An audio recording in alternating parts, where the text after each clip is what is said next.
Hello everyone, my name is John. Welcome back to the Map 30 Challenge channel, and today we have a doozy. And I'm going to start by asking you a question. What happens when researchers get their hands on the financial disclosure documents of the committee members that are commissioned to write our nutritional guidelines? Well, let me tell you what happens. We find out that 95% of those committee members actually have relationships with the food and pharmaceutical industries that they are responsible for evaluating. What could possibly go wrong there? A lot, and we're going to be talking about it in this video. So let's just get into the video. In 2020, researchers gained unprecedented access to the financial disclosure records of the committee that writes America's dietary guidelines. What they discovered should concern anyone who follows government nutrition advice. 19 of the 20 committee members had direct financial relationships with the food companies whose products they were evaluating. What I'm about to show you reveals how the process meant to provide independent science-based nutrition guidance has become systematically compromised by industry influence. This isn't speculation, it's documented in federal disclosure records that anyone can access, but few people know how to interpret. These findings expose a fundamental conflict at the heart of American nutrition policy.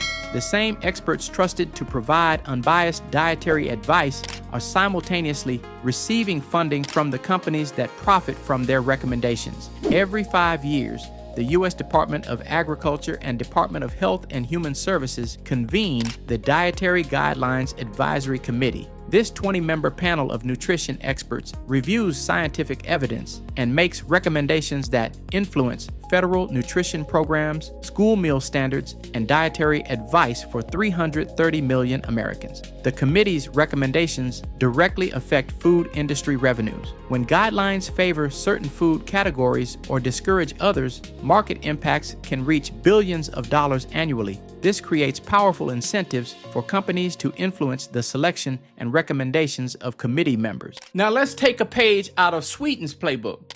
Sweden bans anyone with food industry's ties from writing nutritional guidelines. The result? Their diabetes rate is 4.8.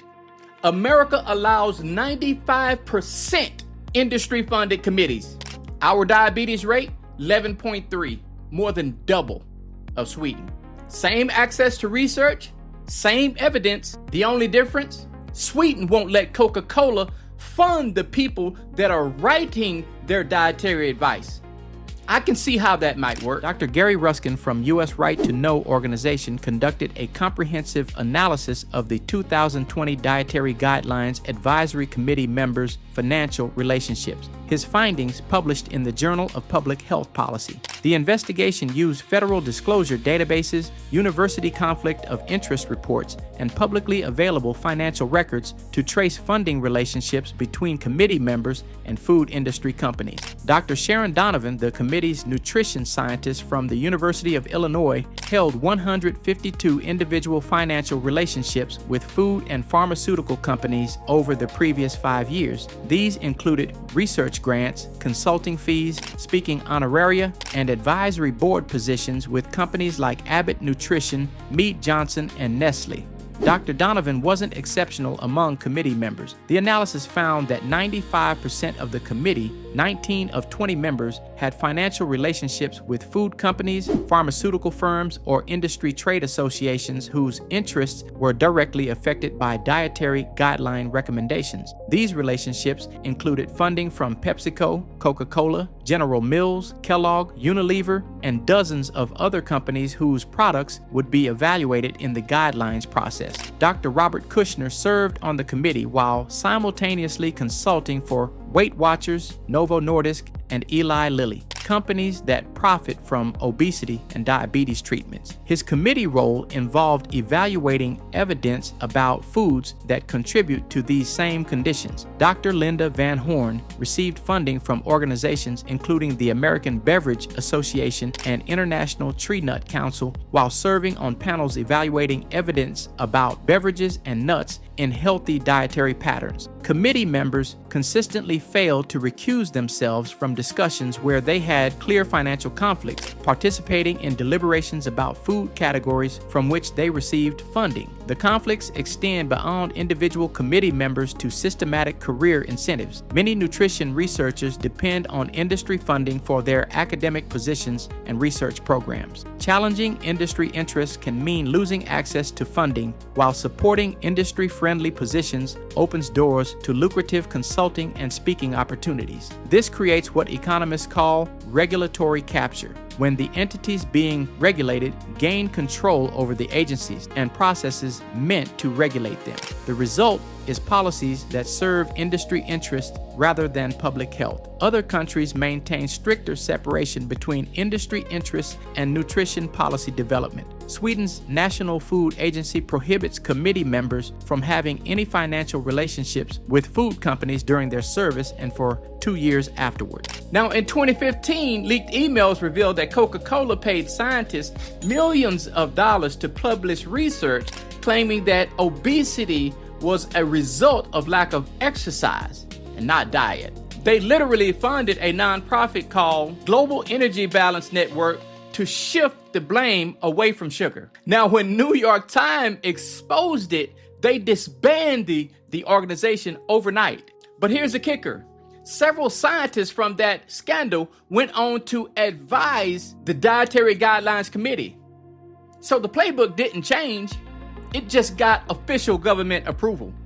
France requires complete financial disclosure and mandatory recusal from any discussions involving companies that have funded committee members. Their dietary guidelines consistently recommend whole foods and natural fats while discouraging processed products. Countries with stricter conflict of interest policies tend to have better population health outcomes. Now, here's some interesting insight.